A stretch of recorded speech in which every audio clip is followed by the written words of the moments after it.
Hello, hello, hello mga kasingit. So, ayan. Lang yung intro ko na to. Ay, dito na mo dyan eh. So, ayan guys, nandito ako ngayon sa labas. Ayan, isinama ko ng alaga ko kasi magpapa-inject kami ng kanyang mga pusa.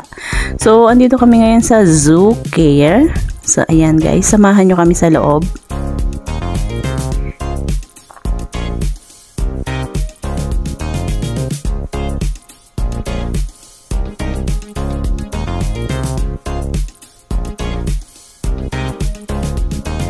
So ayan guys, papasok na nga tayo sa loob and papakita ko ng bahagya yung itsura dito sa loob. So ayan, ganyan lang naman siya. Ganyan lang yung itsura dito sa loob. Ayan.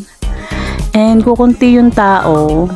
So madali lang naman siguro kami dito kasi yun nga, magpapa-inject lang kami ng pusa. So tara guys, pasok tayo dun sa loob. And ito na yung mga pusa. Ayan, hindi ko na ipapakita kung paano sila na-inject kasi bawal. So, ayan, nandito na nga ako ngayon sa labas. And, dala ko na yung 2 pusa. So, dito na lang kami maghihintay sa alaga ko. Ayan. So, habang naghihintay kami dito sa labas, is magbibilang muna ako ng sasakyan. So, ayan guys. Thank you for watching. Bye-bye.